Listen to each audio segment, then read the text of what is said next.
ఈరోజు కథ వాలిన పొద్దు రచన మిథున్ బాబు గారు. కథ చివరి వరకు విని నచ్చితే తప్పకుండా లైక్ చేయండి. ఇంకా కథలోకి వెళ్ళిపోదాం. ఏంటత్తయ్య, వంట పాత్రలు సరిగా శుభ్రం చేయలేదు, పాత్రలపై తెల్లగా పేరుకుపోయింది, మీరు ఏ పని చేసినా నేను రెండోసారి చేసుకోవాల్సి వస్తుంది అంటూ అత్త నాగవేణిని ఇంకా ఏవేవో కొన్ని మాటలు బిగ్గరగా కొన్ని మాటలు అంటుంది పెద్ద కోడలు సుప్రీత. తన భార్య నాగవేణిని ఇలా అనడం హాల్లో కూర్చుని సుబ్రహ్మణ్యం వింటూ తన నిస్సహాయతకు తనే లోలోపల బాధపడసాగాడు.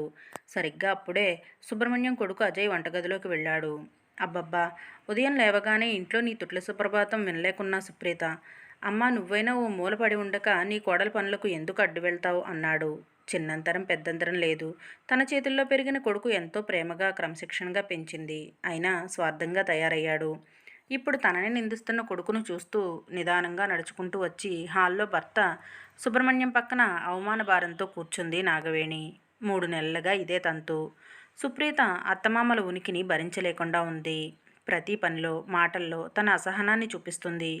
ఈ వయసులో ఈ సినిమాలకు, షికార్లకు వెళ్ళలేమంటూ ఎవరైనా బంధువులు శుభకార్యాల పిలుపుకు వస్తే, ఇల్లు కదిలేట్టు ఉన్నామా, మేము వస్తే వీళ్ళకి వండిపెట్టే దిక్కెవరు అంటూ చులకనగా మాట్లాడుతుంది.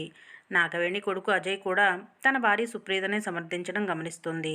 కానీ ఏమీ చెప్పలేని నిస్సహాయత. ఇక చిన్న కొడుకు కోడలు సరే సరి. ఇద్దరూ ఉద్యోగరీత్యా సిటీలో ఉంటారు. చిన్న కోడలు కనీసం మాట వరుసకు కూడా అత్తమామల బాగోగులు చూస్తాననదు. నాగవేణి కూతురు కూడా అవసరం ఉన్నంత వరకే. ఏమైనా అంటే తన భర్త ఇష్టమే తన ఇష్టం అంటూ బాధ్యతల నుంచి తప్పించుకుంటుంది.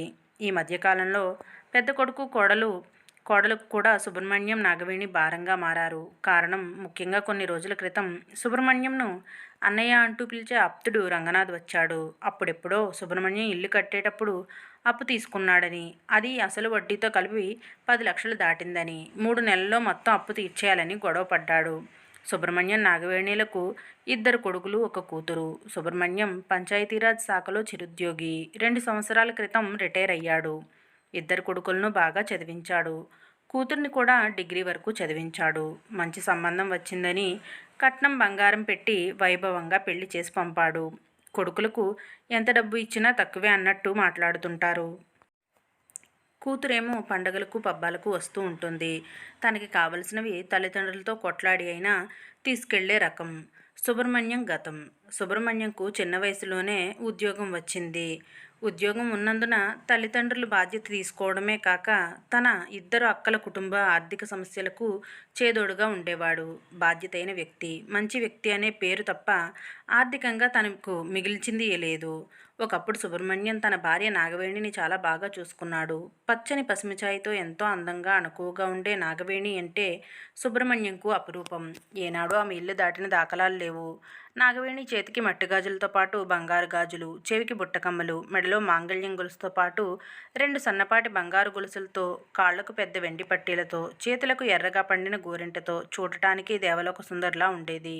నాగవేణితో పెళ్ళయ్యాక అద్దె ఇంట్లో ఉండేవాడు. చూస్తుండగానే కాలక్రమంలో సుబ్రహ్మణ్యం నాగవేణి దంపతులు 3 పిల్లలకు తల్లిదండ్రులయ్యారు. 30 ఏళ్ల క్రితమే ఇంట్లోనే నీటి సదుపాయం ఉండేది. నాగవేణి ఓ బిందెడు నీళ్లు కూడా మోసి ఎరుగదు. సుబ్రహ్మణ్యం పని మీద వేరే ఊరు వెళ్ళినా చీకటి పడేవేళకు ఇంటికి చేరుకోవాల్సిందే. సుబ్రహ్మణ్యంకు భార్య నాగవేణి చేతి వంట అద్భుతంగా తోచేది. నాగవేణి కూడా ఏనాడు భర్త మాటకు ఎదురు చెప్పి ఎరుగదు. రోజురోజుకి పెరుగుతున్న ఖర్చులు. ఎంత ఉద్యోగం ఉన్నా ఖర్చులు తడిసి మోపుడయ్యేవి. ఆర్థిక భారం పెరగసాగింది. సుబ్రహ్మణ్యం తల్లి తరువాత సంవత్సరం తేడాతో తండ్రి కాలం చేశారు. సుబ్రహ్మణ్యం నాగవేణి జంట ఎంతో అన్యోన్యంగా ఉండేవారు. సుబ్రహ్మణ్యం రిటైర్ అయ్యాక నాగవేణి పరిస్థితి దయనీయంగా మారింది. తప్పక కొడుకులు కోడళ్ల దగ్గర ఉండాల్సి వస్తుంది. కొడుకుల చదువులు పూర్తయ్యాయి, పెళ్ళిళ్ళు అయ్యాయి. రిటైర్మెంట్కు ముందే సుబ్రహ్మణ్యంకు అల్జీమర్స్ మర్చిపోవడం వచ్చింది. ట్యాబ్లెట్లు వాడుతున్నాడు. రిటైర్మెంట్ కాగానే వచ్చిన డబ్బును పిల్లలు పంచుకున్నారు. ఉన్న ఇల్లును కూడా అవసరం అంటూ కొడుకులు అమ్మేశారు. కూతురేమో మనవరాలు చదువు ఖర్చులకి అంటూ తల్లి నాగవేణి చేతులకున్న 4 బంగారు గాజులు తీసేసుకుంది. మేమేం తక్కువ అంటూ అత్తగారితో ఓ వారం రోజులు ప్రేమగా మాట్లాడి ఫ్లాట్ కొంటే డబ్బు తక్కువ ఉన్నాయంటూ అత్తగారి నల్లపూసల గొలుసును తీసేసుకుంది పెద్ద కోడలు. తనకు గుర్తుగా ఇమ్మంటూ అత్త నాగవేణి బంగారు గొలుసును మంచిగా ఇప్పించేసుకుంది చిన్న కోడలు. వృద్ధాప్యంలో దాచుకున్నది అంటూ ఏమీ లేదు. పైగా ఇప్పుడేమో రంగనాథం అప్పు అంటూ ఇంటి మీదకొచ్చేసరికి సుబ్రహ్మణ్యం కొడుకులు కోడళ్ళకి ఆ అప్పు ఎక్కడ నెత్తిన పడుతుందో అనే భయం మొదలైంది. మరుసటి వారం కొడుకులు కూతురు పెద్ద కొడుకు ఇంట్లో కలిశారు. సుబ్రహ్మణ్యం నాగవేణిని కూర్చోబెట్టుకున్నారు. నాన్న, మా కుటుంబాలను పోషించుకోవడమే కష్టం.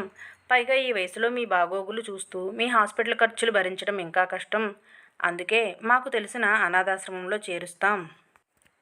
వేళకు ఇంత తిండి పెట్టి మీ బాగోగులు చూస్తారు అన్నాడు పెద్ద కొడుకు. మిగిలిన ఇద్దరూ అదే కరెక్ట్ అన్నారు. సుబ్రహ్మణ్యం మనసు భారమైంది. ఏ పిల్లల కోసం రెక్కలు ముక్కలు చేసుకున్నారో, ఏ పిల్లల కోసం తమకున్న సంపదంతా వదిలేసుకున్నారో, ఏ పిల్లల సంతోషం చూడ్డానికి తప్పించారో ఆ పిల్లలే ఇప్పుడు తమను అనాథల్ని చేశారు. సుబ్రహ్మణ్యం నాగవేణి కన్నుల దారగా కారుతున్న కన్నీరు అక్కడ ఎవరి మనసుల్ని కరిగించలేదు. ఆ రాత్రి అందరూ నిద్రపోయాక సుబ్రహ్మణ్యం నాగవేణి దంపతులు తలుపు తెరుచుకుని చీకట్లో కలిసిపోయారు. ఉదయాన్నే ఈ విషయం గమనించిన సుబ్రహ్మణ్యం పిల్లలు కూడా ఏమీ పట్టినట్టుగా ఉండిపోయారంతా. పెద్ద భారం దిగిపోయిందనుకున్నారు. అప్పు తీర్చమని రంగనాథ్ కూడా రాకపోవడంతో దరిద్రం పోయిందనుకున్నారు. గవర్నమెంట్ హాస్పిటల్ ముందు 10 రూపాయలకే టిఫిన్. జనం రద్దీ ఎక్కువగా ఉంది. ఓ 30 సంవత్సరాల యువతి, 32 ఏళ్ల వ్యక్తి జనాలకు టిఫిన్లు సప్లై చేస్తూ వచ్చిన డబ్బు సరిచూసుకుంటున్నారు. ఉదయం 10 గంటలు దాటుతుండగా రంగనాథ్ వసూలైన డబ్బు తీసుకుని ఆ పనిచేసిన భార్యాభర్తలకు 500 చేతిలో పెట్టి మిగిలిన డబ్బులు జేబులో పెట్టుకుని బయలుదేరాడు. రంగనాథ్ ఓ ఇంటి ముందు ఆగాడు. ఎదురుగా నాగవేణి వస్తూ కనిపించింది. ఇదిగో వదినా, నిన్న వరకు బ్యాంకులో జమ చేసిన మొత్తం మునుపటిది 18 లక్షలు. ఈ 3 నెలలకు హోటల్ ఆదాయం ఖర్చు పోను 70,000 జమ చేశాను. చూడు అంటూ బ్యాంక్ పాస్బుక్ చూపించిపోయాడు. నిజానికి రంగనాథ్ ఒకప్పుడు సుబ్రహ్మణ్యం అప్పు ఉన్నాడంటూ రావడం అంతా ఒక నాటకం.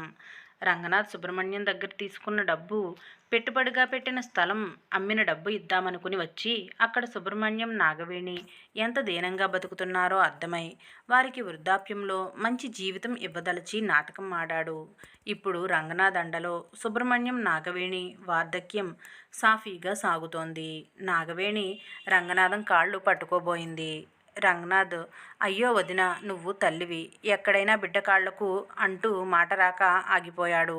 ఎప్పుడో నా 15 ఏళ్ల వయసులో తిరునాళ్లలో నాన్నపై అలిగి తప్పుపోయి మీ ఇంటి గడప తొక్కాను.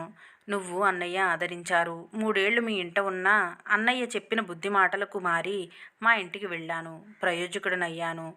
10 సంవత్సరాల క్రితం అవసరం అంటే అన్నయ్య ఉద్యోగంలో లోన్ పెట్టి 50,000 ఇచ్చాడు. నా అవసరం తీరి డబ్బు వెనక్కి ఇవ్వబోతే తీసుకోలేదు. అందుకే ఆ డబ్బుతో ఓ స్థలం కొన్నా. ఇప్పుడు మంచి లాభంతో అమ్మితే ఆ 18 లక్షలు వచ్చింది. ఇప్పుడు ఆ హోటల్ బేరం చేశా. వచ్చే నెలలో ఆ హోటల్ 10 లక్షలకు కొంటున్నాం. ఇక అంతా లాభమే. బిజినెస్తో పాటు సమాజ సేవ చేస్తున్నారు. 10 రూపాయలకు 3 దోశలు, 10 రూపాయలకు 4 ఇడ్లీలు, 10 రూపాయలకు 3 పూరీలు, 10 రూపాయలకు ప్లేటు ఉప్మా, ఇలా అన్నీ 10 రూపాయలతోనే ఇస్తున్నాం. మీరు మంచివారు. మీకు దేవుడు ఎప్పుడూ అన్యాయం చేయడు, మంచే చేస్తాడు వదిన అంటూ ఉండగానే లోపల నుంచి సుబ్రహ్మణ్యం వచ్చాడు. సుబ్రహ్మణ్యం, రంగా, కొన్ని రోజుల మా చేతి చలువకే నువ్వు ఇంత చేస్తున్నావు. కడుపున పుట్టిన వాళ్ళకే మేం బరువైపోయాము. ఆకలితో అవమానంతో చితికిపోయాము. ఈ కట్టె ఇలా ఆకుర్న అనాథగా పోవలసిన సమయాన దేవుడిలా నువ్వు ఆదుకుంటున్నావు. 3 పూటలా కడుపు నింపుతున్నావు. నీ రుణం తీర్చుకోలేము అంటూ కన్నీళ్లు పెట్టుకున్నాడు. రంగనాథ్, అన్నయ్య, ఈ జీవితం నీ దయ. నేను నీ పెంపకంలో మంచిని చూసా, మంచిగా మారా, అంతే. సంతోషంగా ఉండండి. అవసరమైనప్పుడు వస్తూ ఉంటాను అంటూ సెలవు తీసుకున్నాడు. ప్రతి తల్లిదండ్రి పిల్లలను మాత్రమే కనగలరు. వారి మంచి బుద్ధులను, గుణగణాలను కాదేమో. వారిని కష్టపడి పెంచగలుగుతారు. అలాగే పిల్లలు కూడా మంచి సంస్కారంతో ఉండడం అనేది అదృష్టం. బాధ్యతలు ఎరిగి ప్రవర్తించే పిల్లలు ఏ నూటికో కోటికో. సమాజం పట్ల బంధువుల భయం వల్ల కాకుండా మనస్ఫూర్తిగా తల్లిదండ్రుల బాధ్యతను ఇష్టంగా చూసుకునే పిల్లలు తక్కువ.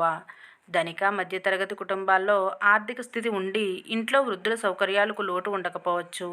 కానీ పేదరికంలో మగ్గే కుటుంబాలకు మాత్రం వృద్ధాప్యం ఓ శాపం అనే చెప్పవచ్చు. ఇది రచయిత మాట. ఇప్పుడు ఈ వృద్ధాప్య పెన్షన్ వస్తుండటంతో చాలామంది వృద్ధులు తమ ఇంట్లో గౌరవంగా, ఆత్మాభిమానంతో జీవిస్తున్నారు. ప్రభుత్వం ఇలాంటి కార్యక్రమాలు చేపట్టడమే అసలైన సంక్షేమం కూడా. కథ నచ్చితే తప్పకుండా లైక్ చేయండి, షేర్ చేయండి. ఇలాంటి కథలు నచ్చితే కనుక మన ఛానల్ని సబ్స్క్రైబ్ చేసుకోండి. Thank you for watching.